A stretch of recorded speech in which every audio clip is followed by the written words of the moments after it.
আজ বিশ্ব এইডস দিবস, যাকে মরণ ব্যাধিও বলা হয়। গত এক বছরে দেশে এইডস আক্রান্তের সংখ্যা বেড়েছে অস্বাভাবিক হারে। দেশে এইচআইভি পজিটিভ বা এইডসে আক্রান্ত রোগী বাড়ছে। চলতি বছরে নতুন করে এই রোগে আক্রান্ত হয়েছেন আরও ১,৪৩৮ জন, যাদের মধ্যে একটি বড় অংশই সমকামী।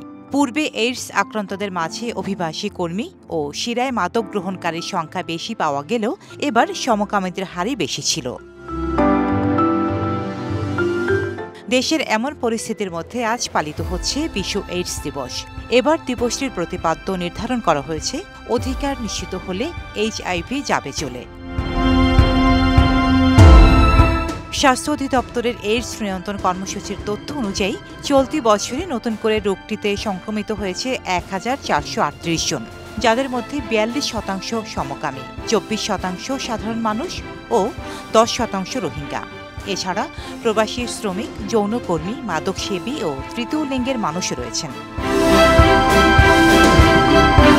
আক্রান্তদের মধ্যে ঢাকা বিভাগে ৪০৬ জন, চট্টগ্রামে ৩২৬ জন, খুলনায় ১৫৪, রাজশাহীতে ১৪৭ এবং অন্যান্য বিভাগে ৪৪ থেকে ৮৬ জন পর্যন্ত। এসব রোগীর ৬৩%ই ২৫ থেকে ৪৯ বছর বয়সী, ২১% বয়স ২০ থেকে ২৪ বছর। স্বাস্থ্য অধিদপ্তরের তথ্য অনুযায়ী এইডস আক্রান্তদের মধ্যে মৃত্যু হয়েছে ১৯৫ জনের। এর মধ্যে পুরুষ ৭৭%, নারী ২২% এবং তৃতীয় লিঙ্গের ১%। মৃতদের মধ্যে বেশিরভাগই ষাটোর্ধ্ব।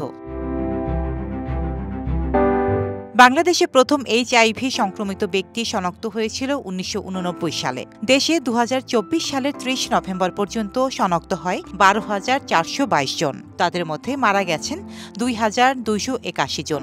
দেশে সংক্রমিত ৭,৫০০ মানুষকে চিকিৎসার আওতায় আনা সম্ভব হয়েছে, কিন্তু এখনও প্রায় ২,০০০ সংক্রমিত ব্যক্তি চিকিৎসার বাইরে রয়ে গেছে।